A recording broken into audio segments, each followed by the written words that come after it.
What is going on, Sports Wars? We're here. We're live for some Sunday Sports Wars action, and we had some big-time college football matchups yesterday. One of them I don't think really lived up to expectations, maybe. We really expected to see this big, huge brawl between Texas and Georgia, and instead, most of the game, it was just Georgia doing their thing and Texas struggling to find their footing. Alabama drops another game. They probably should have lost 3 straight, but as it is, it's 2 of the last 3. They drop it in Tennessee at Rocky Top, and people are out there smoking cigars in celebration of another Alabama loss. I don't know if Jeremy's planning on being here today. Probably not, but that's okay. We got Fear the Beardo. What's up, man? Nothing much. Yeah, we drove on over to San Antonio yesterday, so that's where I'm at. Remote location here in San Antonio. I was able to watch both the Alabama and Tennessee game and then the Georgia-Texas game. Man, Georgia-Texas, what a defensive battle that was. Both offenses weren't very impressive.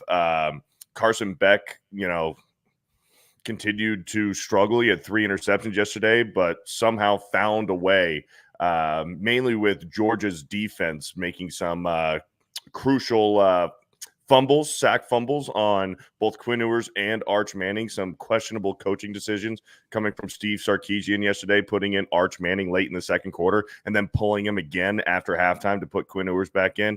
Fundamentally disagree with that decision right there. But yeah, big day for college football. The Yankees make the World Series, so that's historic because they haven't been since 2009. And we got NFL today, so I'm happy to be here, man. That's right. We've also got John Matrix from Black and White Sports. What's up, John? What's going on, everybody? Yep, the Yankees made the World Series, man. 15. It seems like they just won that World Series. Time flies. 2009, man. I remember actually watching that World Series, man. I mean, hey, congratulations to them. The Dodgers, they got a bit of a battle on their hands. I believe it's 3-2 now. Dodgers can clinch tonight. If they win tonight, it's going to be a Yankees-Dodgers World Series. Listen, the MLB is happy because now they either get a Subway Series or they get Yankees-Dodgers World Series. So I feel like they feel good about that at this point. If it had been Guardians-Mets, that would have been like the last thing that Major League Baseball wanted ratings-wise. But yeah, Guardians Subway Series still would be cool though. The Guardians remain, I think, the longest stretch of teams that have not won a World Series. I think the Guardians at like 70 plus years, the Cleveland Indians, now the Guardians. I think they hold that record. Now there are some teams that have never won, but they weren't in existence for as long as the Cleveland franchise has been. That's crazy, man, because the Marlins won 2 championships, 97 and 2003. And after both times, they just blew up the team. They tanked. They didn't want to win again. Yeah, there's a handful of teams that have never won. But yeah, listen, I will always have love for the city of Cleveland for blowing a 3-1 lead to let my Chicago Cubs come in there in the 2016 World Series and take it from them. Kyle Schwarber doing things on one leg, Chris Bryant, Anthony Rizzo, Ben Zobrist, that pitching staff, when you got John Lester and, Jake Arrieta still on that team, Kyle Hendricks, the professor, and of course, good old Mike Montgomery coming in there to get that win. But fuck, man. Dude, people don't talk about the tragedy of Ben Zobrist enough. Are you guys familiar with his story?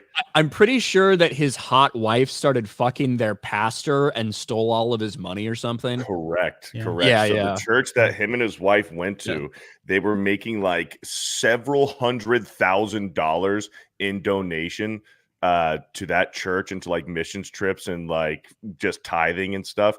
The entire time his wife was fucking the pastor. Yeah. Yes.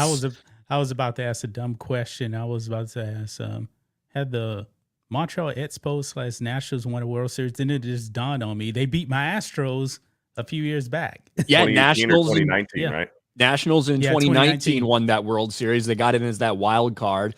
And, there is one player that kind of has a little link to this year's World Series. And that, of course, is Juan Soto. Soto, I don't know if that was his rookie year. Maybe his second year. Maybe it was his rookie or second year in the league that Nationals 2019 title. Really young, obviously. He's only 25 years old at this point, but was a big part of that Nationals team that won the World Series and once again Juan Soto is playing hero in this postseason run for them, and they've needed him. Giancarlo Stanton also woke up from his, it seemed like, year-long slumber.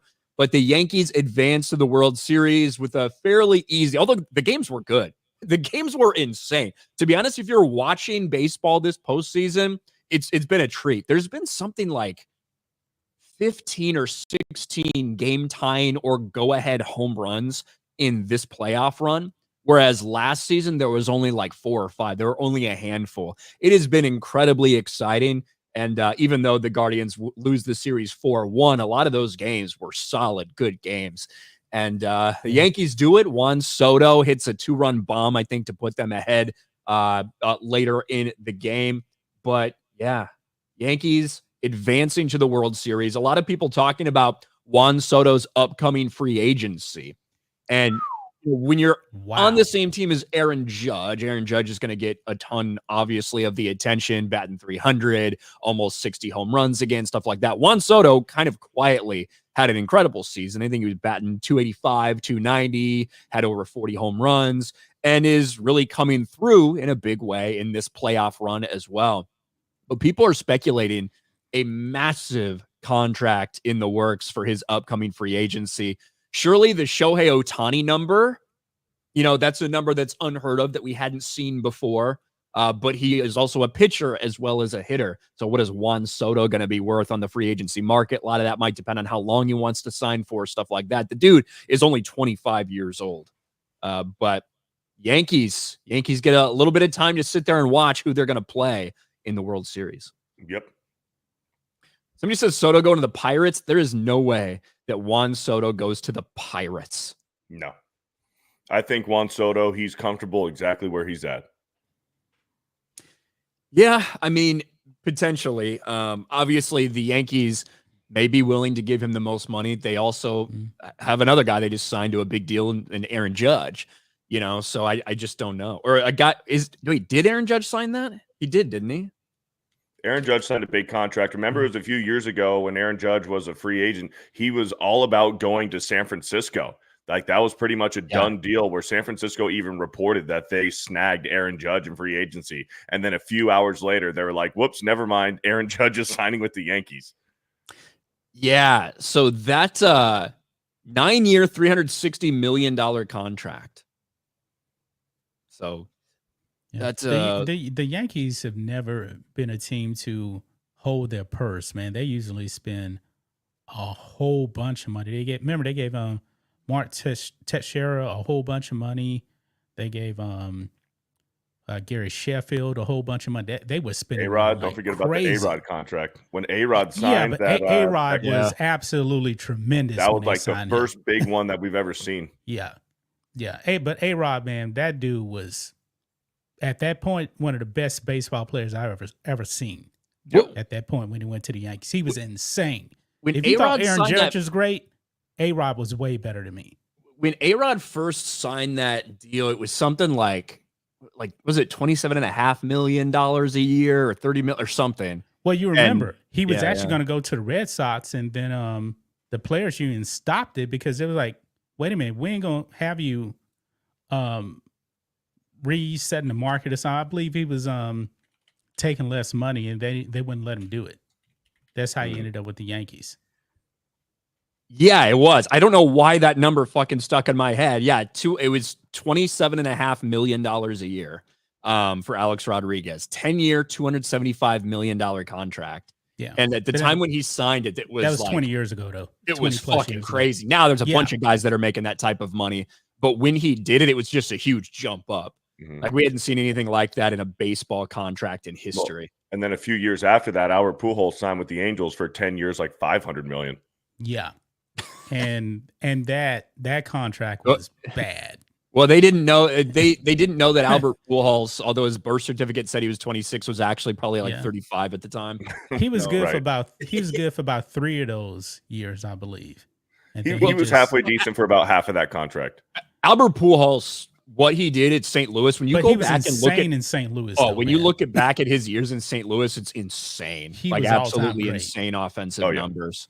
Yeah, he did. By the way, the Astros put out a what was it, like a 20-year anniversary of Albert Pujols hitting that home run out of Minute Maid in 2004, where the crowd just went silent. I never seen a home run like that, even though the Astros ended up winning that series. But man, that was devastating. That's how dangerous he was in his prime. Yeah, it was 10-year, $240 million for Albert Pujols. So what was it? 10 years, what? 10 years, $240 million. 240. Oh shit. Yeah. I don't know where I got 500 from. I don't know either, but that didn't sound right to me, so I was checking it. But Okay. yeah, it's still a lot of money. Oops, my bad. Especially when he signed that, people thought that he was 30, around 30 years old.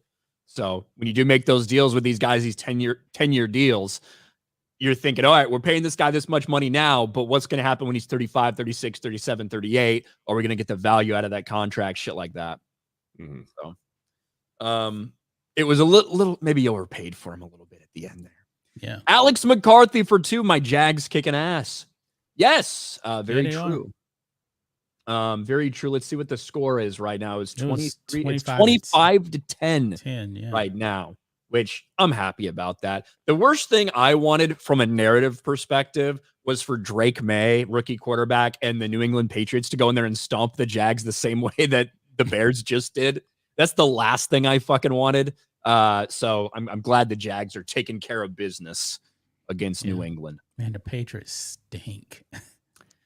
Boy, Patriots are not good, although I do think they're better with Drake May, because he's actually willing to throw the ball down the field a little bit. But yeah, that team sucks. Lance for $1.99 says, "Sigh." Sorry about that, Lance. Yep. That's just a descriptor of your season. Welcome to the Big Ten, by the way. Mm-hmm. Welcome to Oregon's going to win it, right? Welcome to the Big Ten. Oregon's going to win it, and USC is going to go like below 500. Likely. Broadsword for 5. Army-Navy game might actually be watchable this year. Go Army. Yeah. Yeah, both of them are ranked for the first time since like the 40s or 50s or something crazy like that. It's ironic, too, because Notre Dame has both of them on their schedule because typically Notre Dame, they talk about, it's tradition. That's why we play. Well, you play so you can have a couple more cupcakes on your schedule, Notre Dame, you fucking cocksucking bitches. It's not going to be walkovers this time. I would love it to see another Notre Dame year where they go 0-for against the armed forces teams. That'd be fantastic. I will never forget going to South Bend, to the campus of Notre Dame, when I was set to join the Navy in a few months from then. I was a delayed entry program at that point in time. And but I already had my contract signed with the Navy. I was waiting to get to go. We got tickets to go see Notre Dame play Navy. Charlie Weiss was still the head coach at Notre Dame. Jimmy Clausen was the quarterback before those epic Panthers days. Golden Tate was on that team. Yep. And Ricky Dobbs, the quarterback for Navy, just beat the shit out of him. Navy beat Notre Dame at Notre Dame, and I loved it. I was just soaking it all in. The tears from all the delusional Notre Dame fans that couldn't believe they just got beat by a team that threw like 3 passes the entire game, just running triple option. Fuck Notre Dame. I also went to South Bend, watched Notre Dame.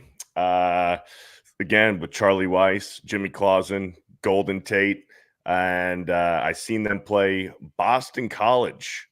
And that was my first introduction to Matt Ryan. Yeah. Yep. I'm surprised the service academies are even really good anymore, considering, and Ryan probably actually knows this, there's weight standards when you're in the military. You can't be, they're not looking at necessarily muscle mass. They were looking like, at least when I was in, like your weight. So I don't know how they actually are really. There is, but like if you exceed the weight limit, they do a BMI like calculation and stuff like that. But yeah, obviously there are going to be a little bit different restrictions. You don't see too many, 350-pound offensive linemen on these academy teams. No, you're not. And that's probably the reason why they're not going to ever win a championship either. Yeah, exactly. Where are we? CK win for 2 months. Packers are favored to win, but my Texans are going to win. We're going to get to our predictions. We do have some results for last week, and I do think it's a historic week. All right. Last week's picks was perfect. I was nice. Perfect. Really? 13-0 last week for me. So we got the updates here from Jose Contreras. Ryan, 13-0, 52-31 overall on the year. John was damn close to perfect. He was 11-1. That one was probably the Cowboys. Oh yeah, probably so. Damn.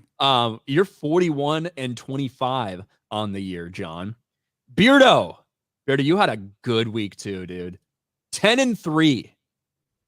Not up to 500 yet on the season. You're at 40-43 for the season, but that was a much needed solid week for you, though. Yeah, we're getting there. You're getting there. This week's a little tougher, to be honest. This week's got some tough matchups to pick, at least I think, which we will get to. My Cowboys can't lose this week. They can't. Why? Because you're on a bye. They can't lose, mate. We're on a bye. We can't lose. They basically already have, though, because, everyone's like, we need to do something. Jerry Jones needs to do something. They've done nothing. Trade deadline. You got all these pieces that are moving. Cowboys not doing anything. Yeah. So well, they got back-to-back bye weeks because they didn't show up last week either. So that is true. Before we talk about NFL, because we do have some trades to talk about, we got some changes for all the people in the chat. The Justin Fields apologists, the Justin Fields lovers, the weirdos, the freaks, the degenerates out there that somehow are delusional enough to actually watch Justin Fields play football and think that he's good. Bad news for you. He's not the starting quarterback anymore for the Pittsburgh Steelers. May still be the starting quarterback at some time a little bit down the line. But even to everybody in the building, it's obvious that Justin Fields is a very middling quarterback. He's a one-read guy. He's missing wide open receivers constantly throughout the week. He probably leads the league in dropped interceptions, meaning balls that should have been picked off that were not picked off. He does not pass the eye test. And if anybody thinks that Justin Fields somehow made this big jump or big improvement from his time in Chicago, you're a retard that doesn't know what you're fucking talking about. And Russell Wilson is going to get the start for the Pittsburgh Steelers this week. I don't know how that's going to go. I obviously think he's going to be a better pocket passer and a better passer overall than Justin Fields. But I don't know if this team's built for Russell Wilson to just sit back there and pick things apart. But it's obvious that even everybody in the room, in the locker room, in the coaches, like they feel that Russell Wilson gives them a better chance to win football games consistently at an actual NFL level when you can't rely on your defense only giving up 6 points than Justin Fields does. What were you guys surprised by that after Justin Fields goes 4-2, including a win where they put up like 30 points last week? Because before the season, I said if Russell Wilson started the season, he would only he'll be benched after like a month. And now, of course, he didn't play. And now all of a sudden he's going to play. And the Steelers, man, they have overachieved. Now, I don't believe anybody thought they would be 4-2. Right now, Russell Wilson comes in. Will the wheels fall off? I don't know. Guess we'll have to see. Well, the thing is, it's tough to say will the wheels fall off because what wheels from an offensive perspective? Exactly. This is a team that ranks 28th in the league in passing offense. Yeah. They rank somewhere like bottom third in nearly every offensive category. So what wheels? Like this team has been winning because their defense has been playing incredibly well. Their defense is forcing a multitude of red zone turnovers to prevent other teams from scoring. Their defense is the reason that they're winning these games, period. Mike Tomlin could have been back there at quarterback for some of these games, including the one against the Raiders, and they probably would have won. So I think that's probably what they're seeing, despite the media narrative that people somehow think that Justin Fields should be an MVP candidate this year. When you actually look at what he's doing on the field, it's not impressive. When you look at like a drive stalled because he missed 3 wide open receivers in a row last week. And I'm not talking about NFL open. I'm talking wide open. Mm-hmm. And even Justin Fields admitted, and I appreciate him doing this and not trying to stir, a bunch of shit in the locker room. But he said, if I had played well enough, this wouldn't even be a conversation. If I'd actually played great football, it wouldn't matter. Mike Tomlin was like, hey, just played good for us, but let's not confuse good with great. He has not been great for us. Tomlin said that at a press conference. That's blatant, blunt honesty, and it's appreciated, but it's true. Justin Fields has, been winning these games, and for a lot of the same reasons that Mason Rudolph and Kenny Pickett and all the whoever they threw back there last week managed to string together a solid season too. Yeah, that was a very veteran professional answer from Justin Fields and Mike Tomlin, just with the honesty, because their offense has not been impressive. Very little offensive production. Their defense is keeping them in games.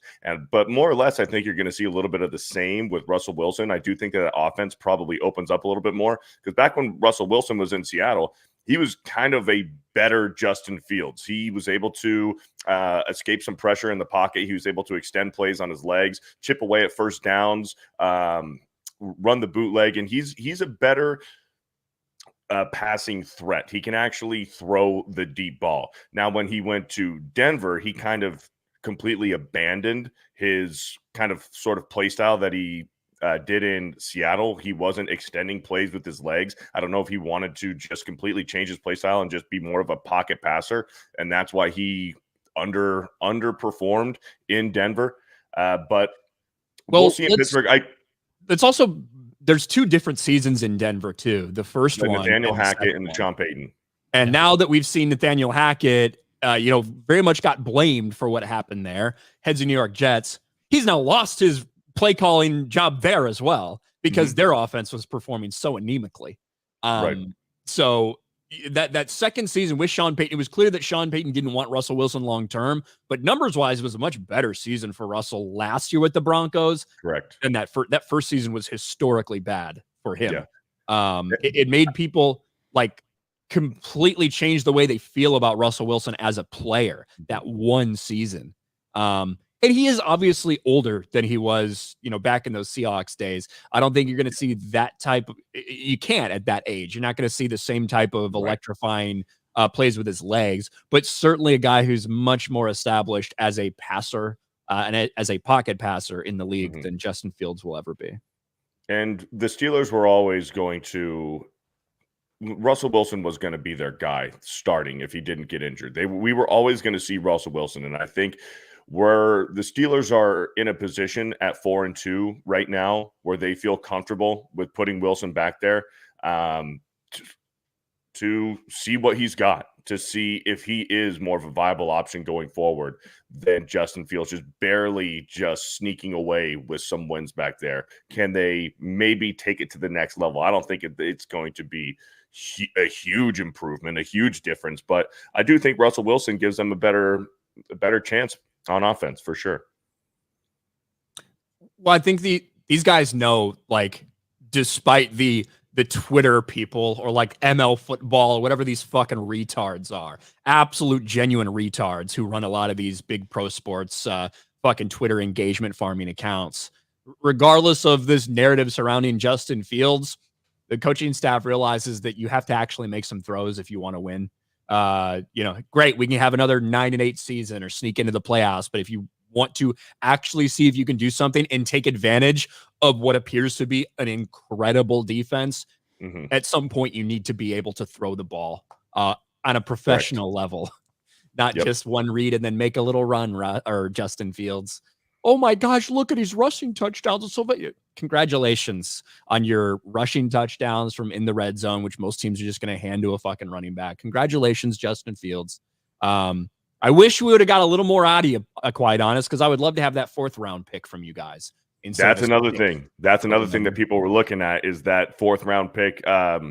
If Justin Fields plays 50% of the snaps for Pittsburgh this season, then the Bears get a higher draft pick, and then all of a sudden they're pulling out Justin Fields. A lot of people were looking at that, saying, "Are the Steelers playing a little bit dirty here with pulling Justin Fields out because they don't want to give the Bears a higher draft pick?"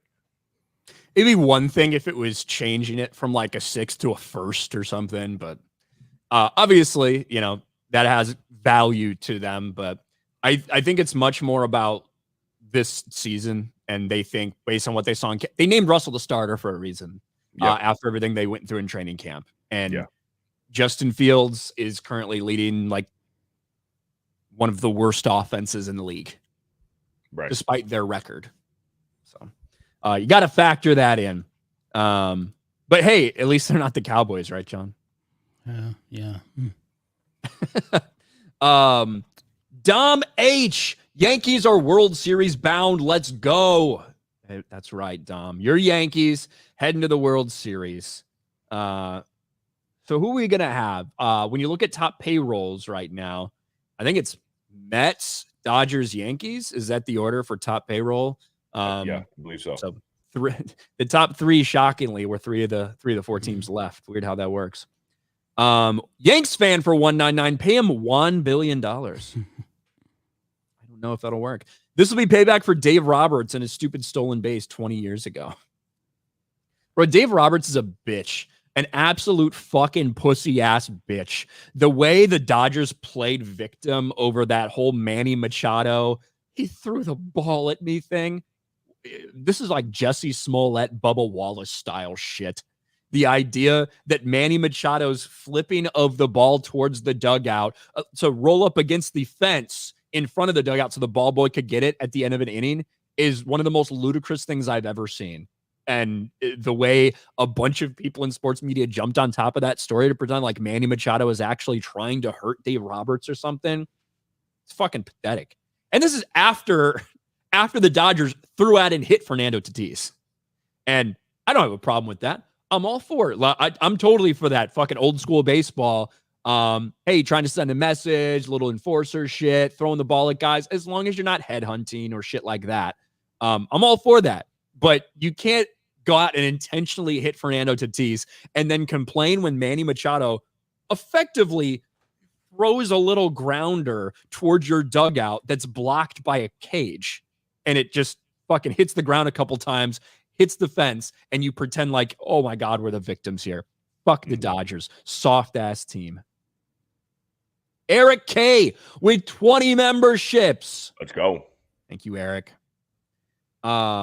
Little Orphan Funkhauser for 2. Miami stomped Notre Dame in 2017. Fuck Notre Dame. Everyone hates Notre Dame.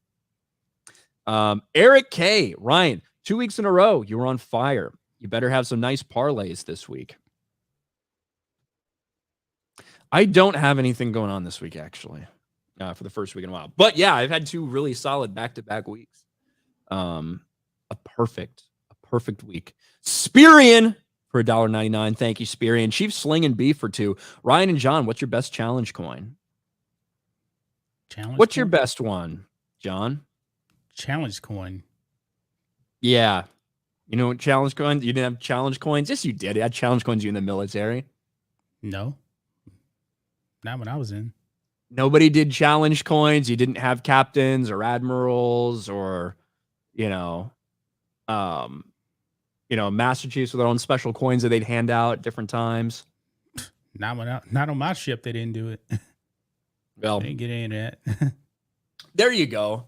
To be honest, I guess in terms of my highest ranking one, I didn't fucking get anything from anybody too special other than I think both the COs from my time on board, the Lincoln, I got it from them. Both captains. What else?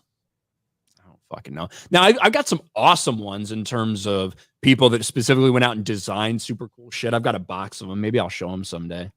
Yeah. But in terms of my best one, as you're talking about, highest ranking, it's nothing too special. No, I ain't get nothing. Cajun Corey for 5. LSU versus Texas A&M for the first place in SEC, just like we all predicted. Go Tigers. Yeah, exactly. SEC is looking a little interesting. Let's actually go and look at some of these college football results, because obviously the matchup that had been on the books that everyone had been talking about all season long really was Georgia going to Texas. Now, we didn't know exactly what the rankings would be at the beginning of the season, but as it turned out, a one-loss Georgia team going to an undefeated number 1 ranked Texas team, and it did not work out great for Texas. They get beat 30-15, and there was some major controversy in this game as well, because Georgia dominated the first half. I think 23-0. To nothing. 23-0 was the score when they went in for halftime. And you brought it up earlier, Beardo, that we saw a coaching decision to pull Quinn Ewers and put Arch Manning in. Quinn Ewers looked very ineffective, had a couple turnovers. And with 4 minutes left, maybe in the second Right. half, they Yep. put in Arch Manning.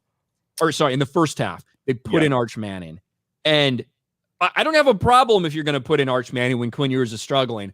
I think it's a mistake to do it in the last couple minutes of the half instead of waiting till halftime, getting everybody adjusted, making everyone understand we're making this change, and then put Arch Manning out there.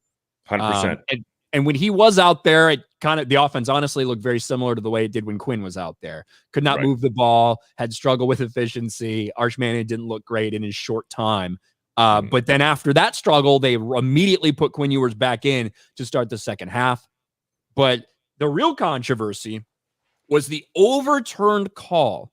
A bad call, let's be honest. It was a bad call for pass interference. And it would have resulted in Texas getting an interception, great field position. That gets called back for pass interference. Kind of a bad call, but okay. Texas fans obviously not fucking happy. They're furious. They start throwing shit on the field. They're throwing water bottles. They're enraged.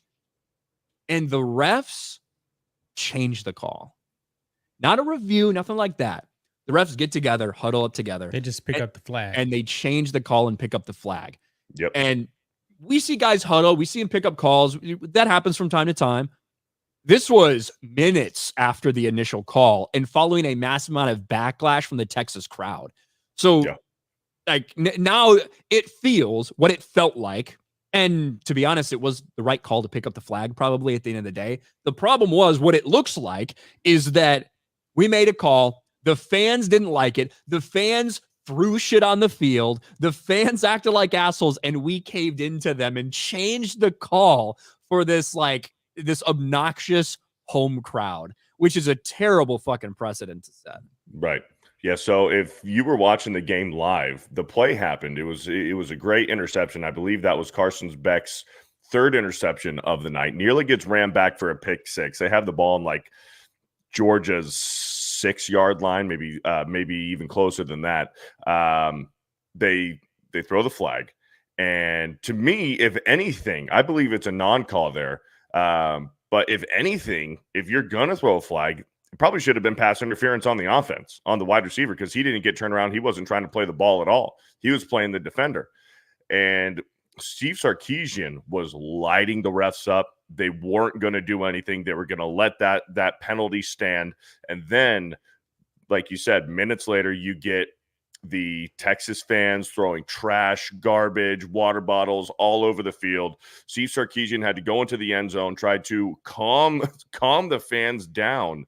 And then they're cleaning up the field. Several more minutes go by. You see the refs are huddling up. I'm thinking, are they going to try to penalize the Texas again for what was going on? Unsportsmanlike conduct, for unsportsmanlike conduct, correct? Happen, for that, for Steve Sarkisian and just the way that Texas was acting, the sideline and the fans. No, they overturned the pass interference and let the Texas interceptions stand. Wild series of events right there, because overall, from interception to them taking away the penalty, it must have been about 10 minutes of real time that in between. Yeah, and let's look at this right here, because this is the play that was in question. So right here,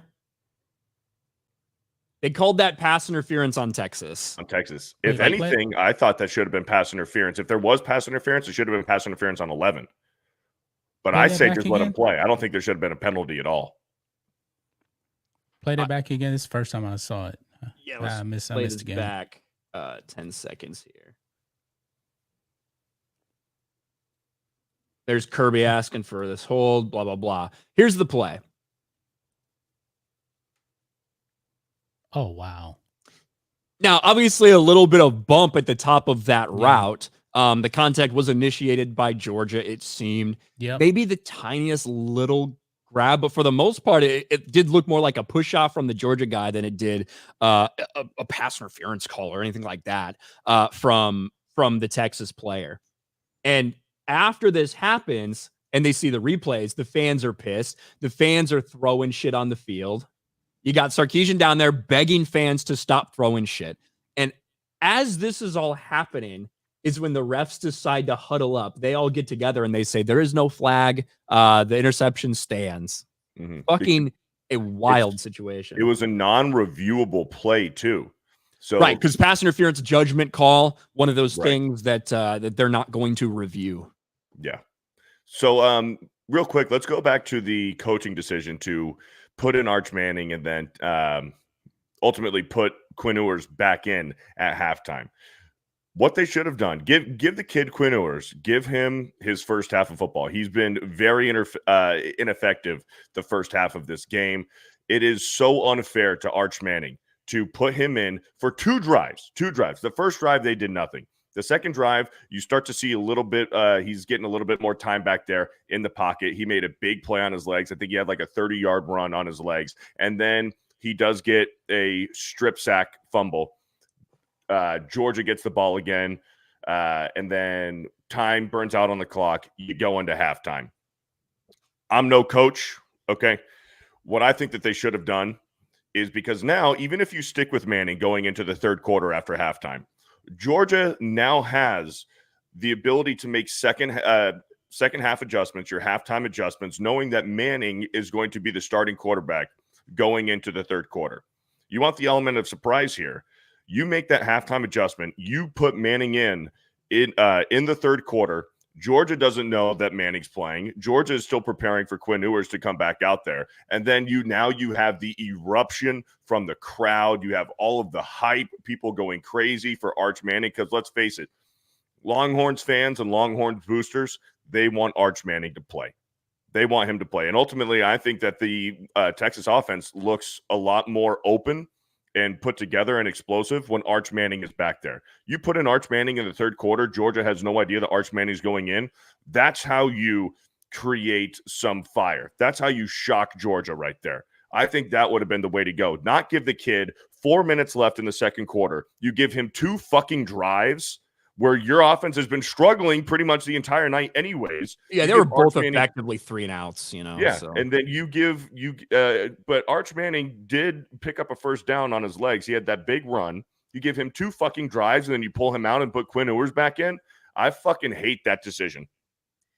It was after that fumble, right? It was after the fumble that so yeah, he had the big run, and then he had a sack fumble, and they turned the ball over again. And then Georgia runs out the clock. They go into halftime, and then Quinn Ewers is the starter again. Yeah, to me, I think about it more like, I think you make some good points. For me, more so than like the fans being so excited with him. Like, to me, it's more just the idea of, you guys have been getting fucking wrecked. Your offense can't move, and you throw Arch Manning out there, with a couple minutes left. For 2 drives. Yeah, exactly. Rather than go back into halftime and say, all right, guys, this is what we're going to do. Talk to Quinn, talk to Arch, you're doing this. Give him fucking 15 or 20 minutes to get ready to, like, in the mindset to actually go out there. This is your team the rest of the game. Boom. And then Georgia's not prepared. Georgia's not prepared. That they don't get the chance to make the halftime adjustments for Arch being the starter. Yeah. But ultimately, it's not like they needed to, because Georgia's defense was just flying around all night. Yeah, and you could see ETN had 3 rushing touchdowns. One, like, they had to go for one on 4th, I think, at one point, that I think probably they punched it in on 3rd down later in that game. But you got ETN for Georgia with 3 touchdowns. Georgia with a big, big win. Kirby Smart not afraid to call out the refs, and essentially said it seems like the refs gave in to being bullied by fans effectively by picking that up. But yeah, dude, SEC. This is now SEC football. Georgia and Texas, with Alabama also playing this week. Alabama goes up, which is always a tough game, at Rocky Top in Tennessee, and Alabama takes their 2nd loss of the year. You can see right here, Alabama loses to Tennessee, and it was a good game, and Alabama was winning until I think late in the 3rd or the 4th quarters when Tennessee took back over the game. But it was close, though. Well, they were trading. It was like 7-7, then it was 14-7, and then Tennessee, I believe, went. Now I can't remember correctly. I don't know if Tennessee was up 17-14 or Alabama was up 17-14, but it was back and forth. Alabama was up 17-14. Yeah, it was back and forth all game long. But I think Alabama was up most of the time in this game. Like, first half, it was like 7-0 for like forever. And then watched a little Jalen bit of it. Milroe with several mistakes, interceptions that pretty much sealed the deal for Alabama. Yeah, Jalen Milroe. I remember, I don't remember when the last appearance Jeremy made on Sports Wars, but I believe it was after Alabama beat Georgia. And he was like, Jalen Milroe is front runner for the Heisman. I was like, hold on there. Pump the brakes. Pump those brakes a little bit there, buddy. But yeah, and this really, when you look at what happened last week with Alabama, that they escaped with a win against South Carolina, it almost should have been 3 straight losses for them. But still, obviously, it's Alabama. You got 12 teams that can make the playoff this year, so anything can still happen. But yeah, big shakeup. Purdue put up a great fight against Oregon, Look at that. Great fight, put up 0 points. I don't know how you get 300 yards of offense, yet don't score a single point, but that's what Purdue managed to do yesterday against Oregon. BYU is undefeated right now, ladies and gentlemen. Now, this game, I think that took place on like Friday night or Thursday night or whatever, but must have been, on Friday. But BYU, 38-35, a thrilling victory. Undefeated BYU, man. They're out there. I saw somebody said that they're dodging tacklers like they're dodging underage drinking and premarital marriage and shit there at BYU. So shout out to them. What were some other games? Miami needed a big some fourth quarter heroics there to win this game. What else did we have? LSU's undefeated in the SEC. Clemson undefeated in the ACC. Florida State might be the biggest collapse we could have possibly imagined. From a team who went undefeated last year and were triggered that they were not in the college football playoff to a team that, I don't know, might win 2 or 3 games this year. It's like the biggest, they've fallen apart completely and totally. So anybody that thought we're going to prove that we belong there this year from last year, that did not happen. IU, by the way, College Game Day headed to Bloomington for the Indiana game next week. I don't think they have ever been to Bloomington for good reason, because it's fucking IU, and IU is a trash football team typically. But right now, they are undefeated. They destroyed Nebraska. They're playing Washington. I think College Game Day is going to be there, which is kind of crazy. So as much as I hate IU, congratulations on having a better football team than Purdue. 1 out of every 20 years. This is that 1 year. But yeah, I don't know. Premarital marriage. Premarital sex. What I meant. Yeah, I heard that too. Premarital marriage. I'm like, what? Premarital marriage. Well, yeah, that's what they're trying to avoid too down there at BYU. Gregory Pronte Jr. KU finally snapped their 5-game losing skid in dominating fashion. I don't care. It was against an awful Houston. Much needed win. On to Sunflower Showdown next week at K-State. Rock Chalk Jayhawks, huh? Well, congratulations to them. Purdue's awful this year. They're just fucking absolutely terrible. But we might as well get in to some of the NFL games that we have and some of the news, because after Robert Saleh gets fired, the Bills had a big Monday night matchup against the New York Jets, and the Jets put up a fight, but ultimately a couple of mistakes. Honestly, they shouldn't have been in the game the way that they were. Aaron Rodgers was a Hail Mary at the end of the second half to get them that touchdown. I think it's a much different game if even that doesn't happen. But they did have a chance, and Aaron Rodgers' little miscommunication with Mike Williams blamed the entire thing on Mike Williams for the underthrown ball, and they lose the game. I have never seen a 2-4 team that have been so happy and jovial and smiling as much as Aaron Rodgers and the New York Jets have now that Davante Adams is on the team. Because the trade we've been talking about for weeks finally happened. Davante Adams becomes a New York Jet. Aaron Rodgers gets absolutely everything he wants, whether it's a coach fired, whether it's a player traded, and he gets what he wants, Davante Adams.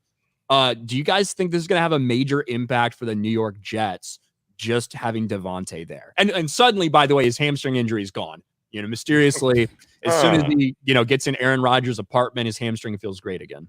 Yeah. Well, it's the same thing with AB's feet, right? Remember, he got that cryo burn on the bottom of his feet when he was with the Raiders, and then he gets released, and the Patriots pick him up, and all of a sudden he's fine. Yeah. Yeah, it's weird how when you want to play for a team, suddenly your body just magically starts feeling better. Right. I think that the offense is going to open up a little bit with Davante Adams there. You're going to see less pressure on Garrett Wilson. You're going to obviously see Aaron Rodgers force feeding the ball to Davante Adams, probably trying to make a point. But ultimately, I think that the Jets are the fucking Jets, and I'm not impressed at all. Aaron Rodgers hasn't been on the same page with his receivers all year. Maybe that'll change with Davante Adams there. Like I said, I think he's going to make a point to go to Davante Adams a lot, but the Jets are still the fucking Jets. So I have no reason to be convinced otherwise that this is going to be a vast improvement for New York. But we'll see. Time will tell. Maybe this could be a huge improvement. I just don't see it. If you want to say a little better, okay, a little bit better. But Davante Adams wasn't even lighting it up with his old team either. I mean, he wasn't that good. Aaron Rodgers does not look good at all. He's looked old. He's looked very, very old. I mean, he's going to be is he already 40? He is 40. So he's okay. So he's already 40. I believe he's going to be on the verge of 41. I don't remember his age, but he don't look like the same guy anymore. He just doesn't. He's also coming back from Achilles injuries too. That's true. Yeah. That's a major injury, man. That's not something. Remember, there was that talk about him actually coming back last year. If they made the playoffs, he was going to come back. And the Jets put that to bed. I didn't think he was actually going to come back. Hey, it's just going to make Aaron Rodgers a little bit more happy. I guess that's the only way I can really put it. Yeah, Aaron Rodgers gets what he wants. I just can't. It's just so funny because after this bad loss to the Bills, and it was a bad loss the way that they lost and everything that happened, not to say that they should have been favored or whatever, but coming off this firing of Robert Saleh, the team wants to get together. They want some positive momentum, kind of lose in shitty fashion where you had a chance to go down there and tie the game, stuff like that. And Rodgers throws the pick. Blames his teammate and immediately gets a new teammate in the building, and he's just all smiles. A 2-4 team with a struggling offense, a head coach that you just got fired personally, probably, and you're smiling there because you're happy that your buddy's back. Davante Adams, super talented, has a real closeness with Aaron Rodgers. We understand that. I do think the offense will improve. I think the bigger pickup this week at the wide receiver position is actually in that same division, because just an hour or two after the announcement that the Jets had traded for Davante Adams, the Bills had an announcement of their own that they have freed Amari Cooper from prison, which was Cleveland and Deshaun Watson.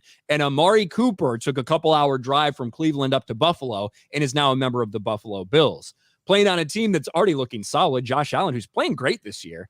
But the one weakness of that team would have been at the wide receiver position. And now you just got a dude who is, when healthy, fucking amazing in Amari Cooper and doesn't cause waves, doesn't cause drama, just goes out there and works.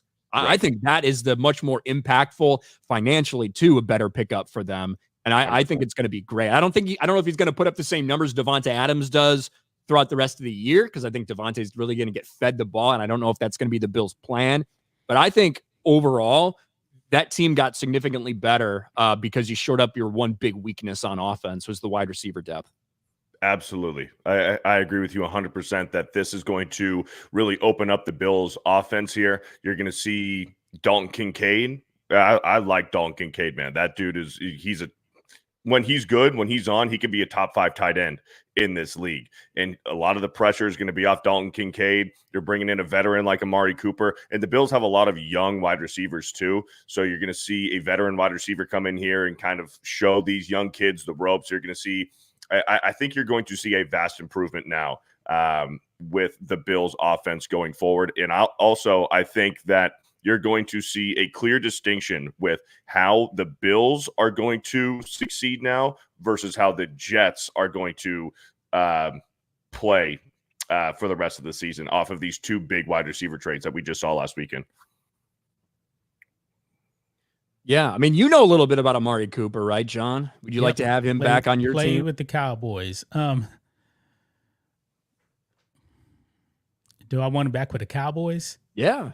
I don't think it's funny because I'm pretty sure the Browns may have got a better haul for Amari Cooper than you guys did back in the day. I mean, he'll look better on the Cowboys, but man, the Cowboys is such a mess right now. Yeah, his numbers would be better. I mean, What do you mean? He'd look better on the Cowboys, meaning the uniform? Is that what you mean? well, I would take Dak over to Deshaun Watson throwing the ball any day. I mean, I'd take. I don't know. That's horrible. I'd pick being on the Bills with Josh Allen rather than being. Oh yeah. I definitely. Yeah. If you're Amari Cooper and your choice is Dak Prescott or Deshaun Watson, you pick death. Yeah, you just retire. You say I'm done. Yeah, Josh Allen. You hang him up. You know, Josh Allen is having a great fucking year. Yeah, he is. Obviously, we know he can do with his legs and all that stuff, but from a passing perspective, he's thrown 10 touchdowns. He has not thrown an interception yet this year. And for a long time, Josh Allen, you know, some turnovers are going to come with his style of play.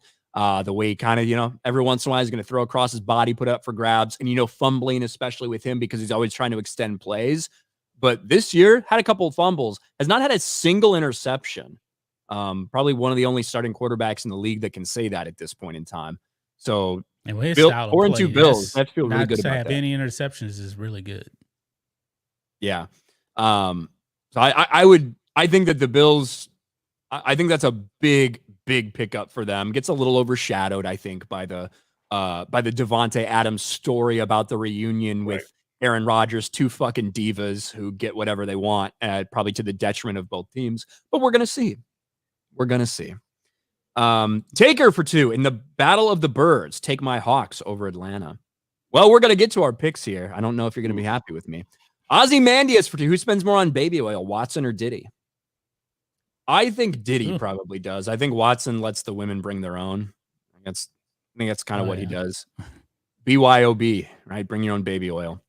Over on Rumble, John Getz for $1. Same story every year for the Steelers. They win ugly, just enough to stay above 500. Wilson doesn't have to be great. All he has to do is provide some pass attack and be as good as he was last year. Jose Contreras, I know Jeremy's just a couple feet from Beardo. I need his NFL picks. He's stuck at 12 and 10. He can go fuck himself. Win in Texas, go to a high school football game. You'll be surprised at the stadium size. Yeah, high school football in Texas is no Massive. joke. No joke. Well, let me pull up the games for this week so we can make some of our picks. Obviously going on right now is that Jaguars New England game. The Jaguars are not beating the shit, but they are up by, it's final. It's final. It's over 32-16. So it's done. Jacksonville wins at their home stadium after getting destroyed by Caleb Williams and the Chicago Bears. In their home stadium? That's what I call it. It's their home stadium. Oh. They're in London more than any other fucking team. Sure. So it's their home stadium. At least I think so. It probably feels more like home than Jacksonville does. Not many people go to those games. But here we have the matchups for today. We just talked about that. The Battle of the Birds. Seahawks, Falcons in Atlanta. Listen, Taker, you might not like to hear this. I'm taking Atlanta. I'm rolling with my boy Kirk Cousins.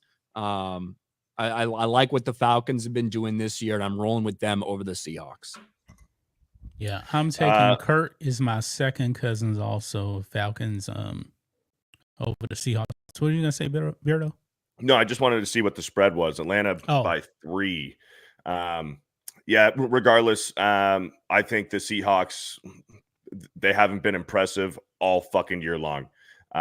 There's a lot of false hope for Geno Smith. I think he was kind of like a 1-year wonder, maybe 2 decent years with Seattle, but really just that first year after he replaced Russell Wilson was kind of this false sense of hope for the Seahawks. Geno Smith is a fucking bum. He should be a career backup. Give me Atlanta. And they're going to absolutely cover that 3 points. I would take Geno Smith in a heartbeat over Daniel Jones for the New York Giants. Get the fuck out of here. And that's probably where a lot of that sensitivity is coming from. You guys could have been the ones to save Geno. No, there's no fucking way. Go. No. Instead, you let him go. I don't think Geno Smith is, a top 10 quarterback or anything. I don't think he's a bum either. But I am taking the Atlanta Falcons in the game. Titans, Bills, Titans making a move at the starting quarterback position. The week's worth of Will Levis memes where he does something retarded every week and we get a little snapshot or a GIF, those are over. Those days have ended for the Tennessee Titans, and now they are going with Mason Rudolph. Mason Rudolph gets to step in to a shitty situation with the Tennessee Titans, and they'll be playing against the Buffalo Bills. I got Bills all day. Yeah, it ain't going to matter, man. I mean, Buffalo is going to win this by 2 scores. Is this the largest spread of the week? Bills favored by 9? 9, maybe. I think so. I think it would make sense if it is. Washington watching over the Panthers is 9.5. Wow. Ooh. Okay. Yeah, give me the Bills. Bills all day over Tennessee. You got a 40.5 point total. You know what? Give me the over on that. And I think the Bills are going to probably cover 35, 36 points of that total. So take the over on the total and give me the Bills -9. There you go. Everybody's on the Bills. Bengals Browns. This is a road game for the Bengals. It's an interdivisional matchup, interstate matchup. I cannot not take the Bengals. I can't in good conscience pick the Browns in any game. Yeah, this is Deshaun Watson's still their quarterback. This is a good matchup for the Bengals to really start showing their Super Bowl pick, but it ain't gonna take much. This is the Browns. They absolutely stink. The Bengals are going to win. I think it's going to be so bad. I think we're going to get, well, it won't be our first Jameis Winston appearance this season, because for some reason, when the Browns, when they do the tush push, when they're just a few feet away from getting a first down, they take out Deshaun Watson. They put in Jameis Winston to do the tush push for whatever fucking reason, because that's so horrible to do that. Because when you see Jameis Winston in there, you know the defense knows exactly what they're going to fucking do. There's no element of surprise there when you do that QB sneak right up the middle with Jameis Winston. But I do think that this game could get so out of hand for the Browns that they might pull Deshaun Watson. The noise is going to get too loud there in Cleveland for them to not put in Jameis Winston. I think we might see Jameis Winston late in the second half in this game. Give me the Bengals, and give me the Bengals -5.5 as well. Yeah. Now, there are some guys, including guys like Myles Garrett, that can still cause fucking problems, for opposing players. We even saw the Browns, despite the fact that they couldn't hang on to the ball because of their offense, they gave Jaden Daniels a couple problems with the pressure they were able to put on him. So we'll see if the Browns can do anything, but I'm pretty confident in taking the Bengals in this game. I do think that I know Nick Chubb was cleared in his return to practice. I don't know if he's going to see any action actually in the game or not, or what his role, how expanded that'll be. But certainly following that devastating injury we saw him suffer early in the year last year, that's a cool story for the Browns. Nick Chubb is a gamer and he's a monster, and he's coming back from a really rough knee injury. So maybe that'll be a positive story they can latch on to and get some momentum from. Texans Packers, dude, this is a tough game. Yeah, it is. Interesting game. Because the Texans are 5-1, but I feel like they haven't really played up to their potential oftentimes. The Packers are 4-2. Jordan Love is fucking truly embodying Brett Favre. Remember you put on that Brett Favre jersey when Brett Favre announced he has Parkinson's or whatever, and he's like, hey, I want to honor Brett Favre. He's been playing like that because some of the balls he's thrown up are retarded throws that have somehow found their way into landing in the right spots that could just have easily has gone the other direction. I'm going to take the Packers at home against the Texans, but I do not feel good about it at all. I was kind of feeling the same way on this one. I'm a big fan of CJ Stroud and those guys. Green Bay is a tough place to play. Let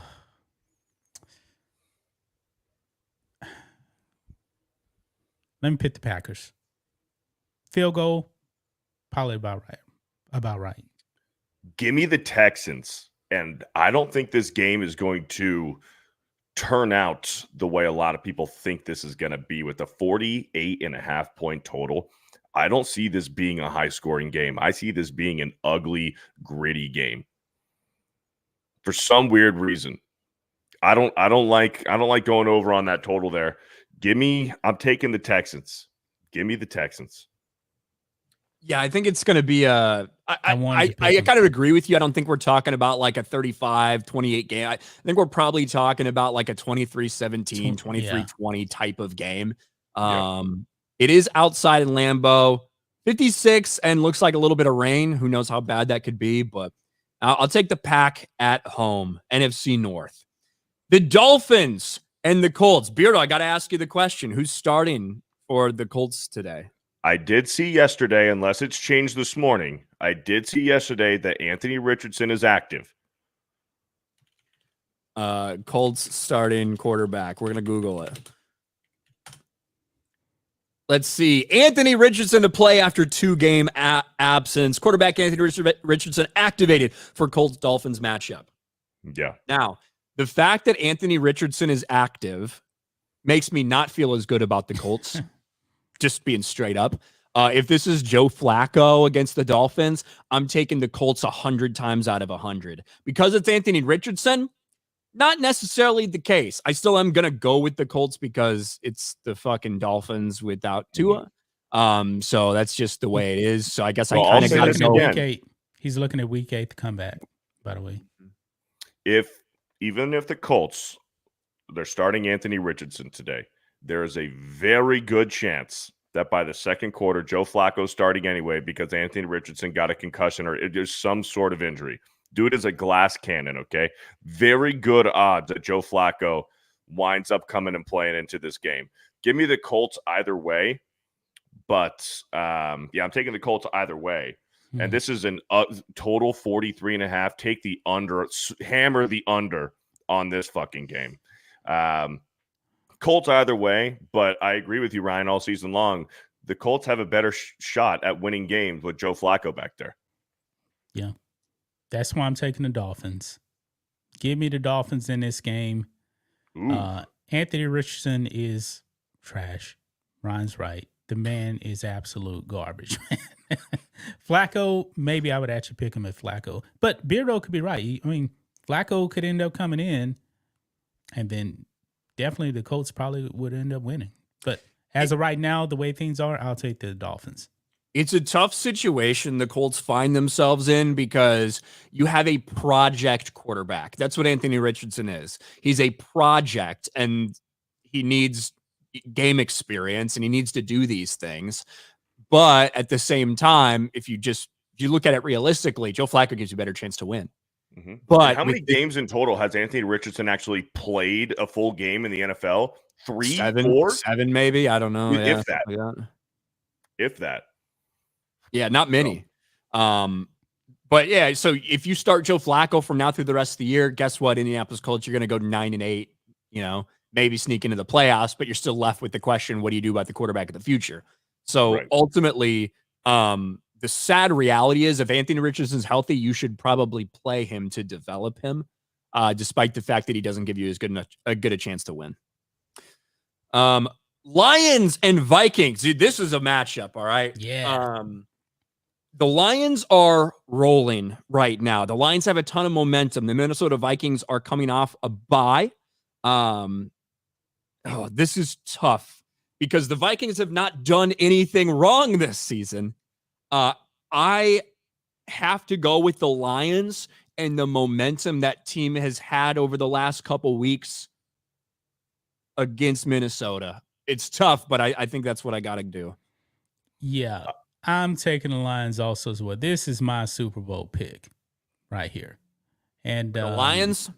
Yeah, that's my Super Bowl pick. And pretty much, man, they just had a practice session against the Cowboys. I mean, it wasn't nothing serious, 47-9, nothing serious at all. Mm-hmm. Yeah, so they're fresh, the Lions. Mm-hmm. Yeah, the Lions, they're my NFC Super Bowl pick too. I said it a few weeks ago with the Vikings. The Vikings haven't given me any reason to pick against them this season at all. But I think that changes today because I just love this Lions team. Montgomery, you got Gibbs back there. This offense is fine. Jared Goff, he's really comfortable in this offense. Dan Campbell's one of the best coaches in the league too. I think the Vikings match up. The Lions match up very well today in Minnesota against the Vikings. Give me the Lions. Give me the Lions outright. And total 50.5. I like the over. I think this could be a high-scoring game.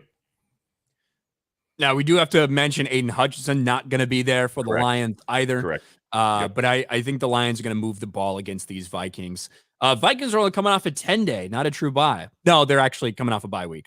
So they're coming off a bye week. They didn't play last week. That's why they've only played 5 games. Eagles, Giants, the matchup of the century, of the week. The NFC East, the Titans, the offensive juggernauts of Daniel Jones and Jalen Hurts colliding in this big matchup at MetLife Stadium. Beardo, break this game down for us.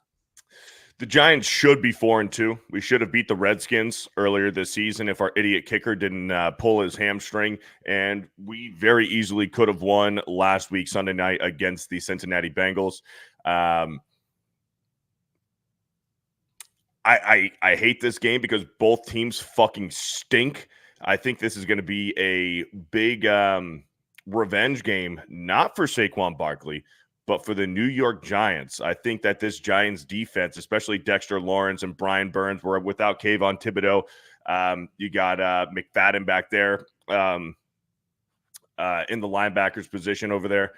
I like the Giants to stomp on Saquon Barkley today, and you're going to have to rely on Jalen Hurts beating the Giants defense through the air, and I don't think Jalen Hurts is that guy. Yeah. We got Malik Neighbors back. Malik Neighbors is active today and starting after 2 weeks off from suffering a concussion a few weeks ago. So I like the Giants. I like the Giants at home. I'm taking the Giants. I'll take the Eagles. I'll take the Giants.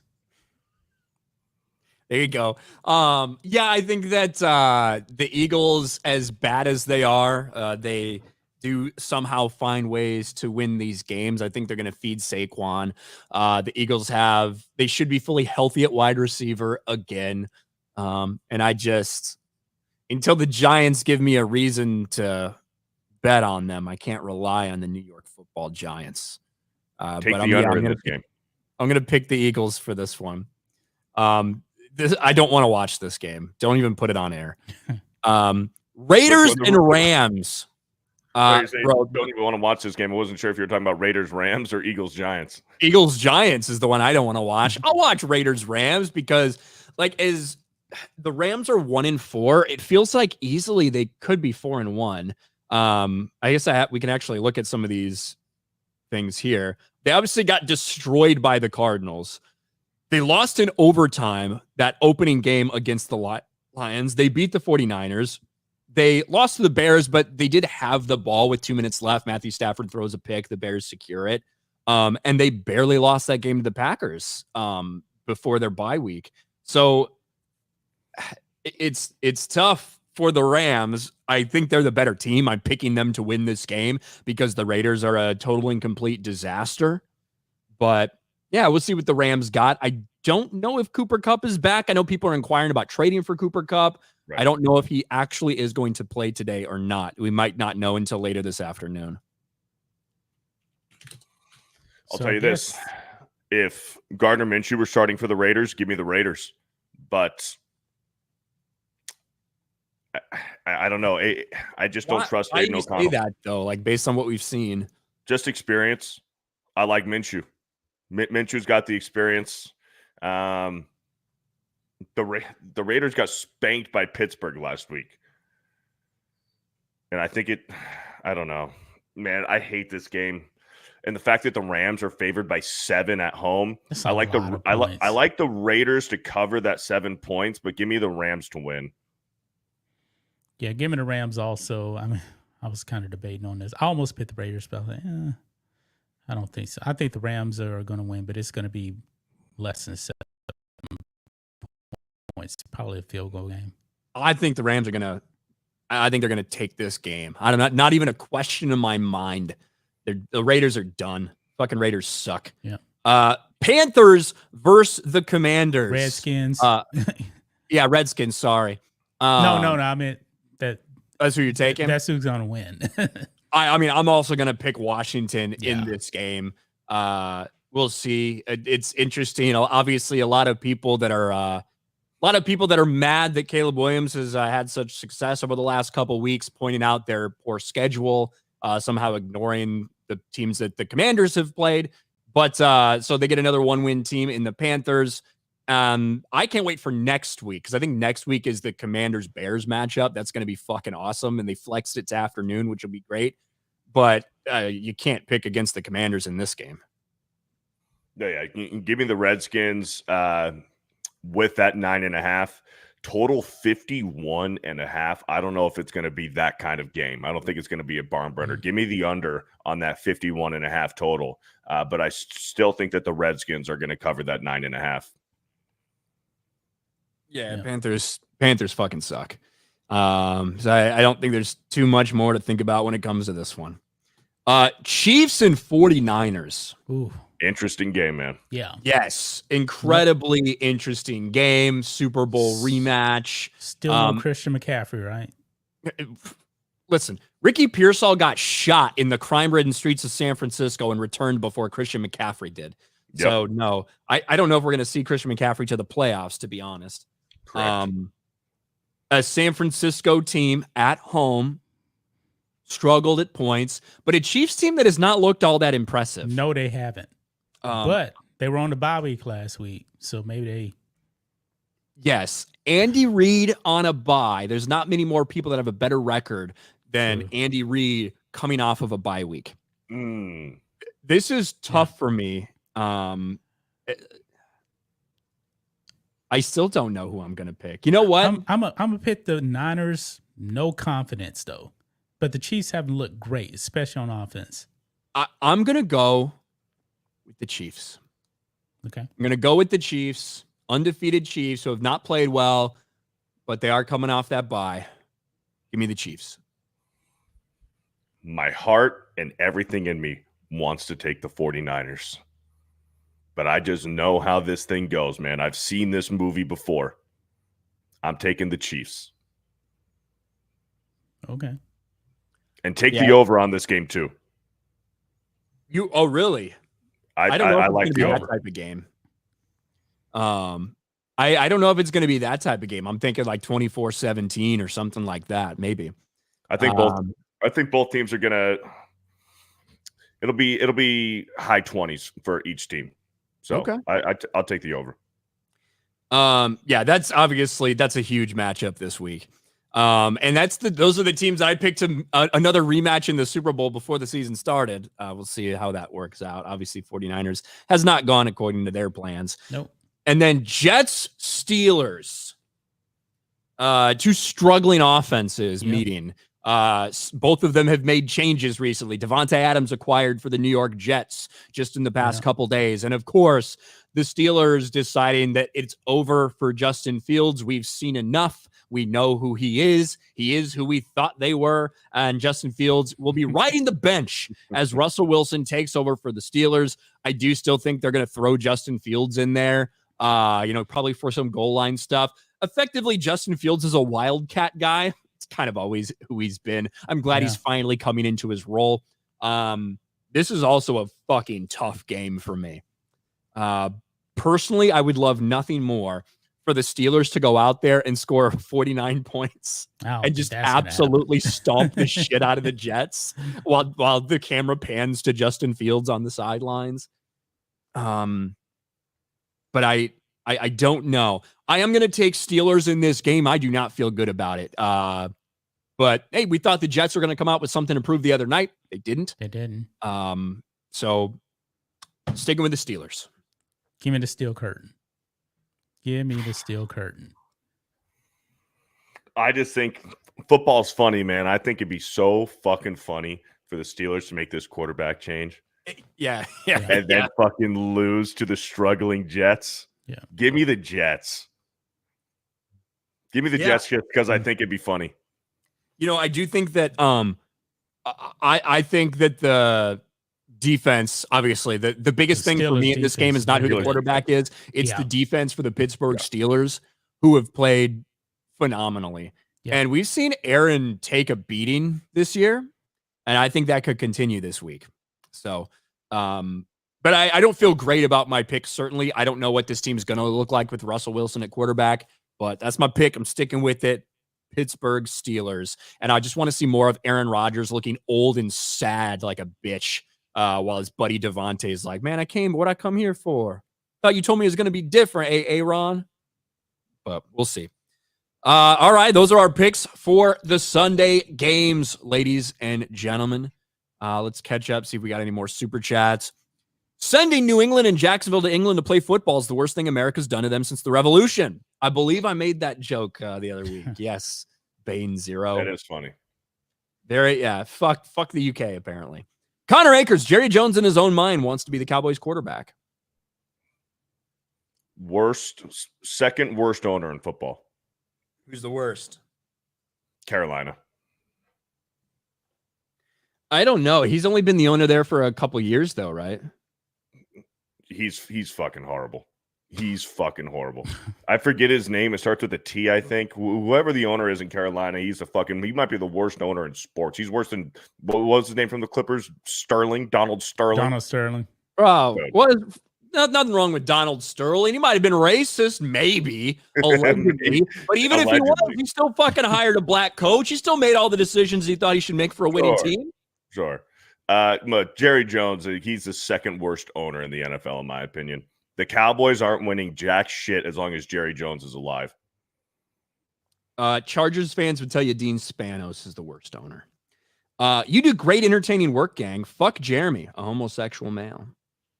Thank you, Garth Knight. Over on the Rumble side, where am I? I think we're caught up over on Rumble too. All right, guys, we're about 10 minutes away from kickoff for these games, but just says he's run the Panthers into the ground. Yep. The Panthers had like a couple little flash in the pans. They had the Jake Delhomme era, and then they were the worst team. They were the fucking worst team ever, and they ended up getting to draft Cam Newton, who had a couple solid seasons for them. That 15-1 season they had, they were 15-1, right? When Cam Newton won MVP and made it to the Super Bowl. That was a aberration. Hold on, correct me if I'm wrong. I might be remembering wrong. Did the Panthers not trade up to number 1 to get Cam Newton? I believe they did. Let's see. How did Panthers get Cam Newton? Who'd they trade with? I don't remember. I might be remembering incorrectly. I almost swore that they did, though. I don't remember. 2011 NFL draft. Well, let's look up 2010 NFL results then. 2010 NFL standings. I know they traded to get Bryce Young. I thought they traded to get Cam Newton as well. Well, they did trade with my Chicago Bears to get old Bryce Young. Right. Standings. Let's go to the NFC. The Panthers were 2-14 that season. Okay. All right. So that might have been. So they earned it. They did earn it. They did earn that number 1 pick. Yep. That might have been. No, it couldn't have been. Was it Jimmy Clausen? Who's the quarterback for them then? Jimmy Clausen was he got some playing time. He might have gotten a handful of starts, but he wasn't like the starter. Clausen NFL stats. All right, Jimmy Clausen. I didn't think I was going to be looking at Jimmy Clausen stats here. He had a few starts. He was 1-13. That was his record. So yeah, that was him. It was Jimmy Clausen. His rookie season was Carolina Panthers. He went 1-9 for them as a starter. Yeah, so he didn't play all the games. Was one of the reasons they got Cam Newton there. Yep. So there we go. Going back into the history books. Yep. The history books this year. All right, Beardo, what do you got going on, man? You're in San Antonio. Everybody's going to see it to meet up. Yep. In San Antonio, going to run a few chores here. Be hanging out with Jeremy and Chris all day, watching some football. Going to get some in and out, and that's pretty much it, man. Just going to be hanging out. There you go. And John Matrix from Black and White Sports. What do you guys got going on? Oh, nothing. Same old thing. Watch a little football. Relax. That's about it. All right. Well, there we go. Thank you guys for hanging out with us, whether you're watching over on Rumble or YouTube. We appreciate it. We'll be back with some Monday evening quarterback. I'm traveling tomorrow, but I should be good for some Monday evening quarterback to go over some of these games. And that is going to be it for us. Hope everybody has a good Sunday, and we'll talk to you later. Peace.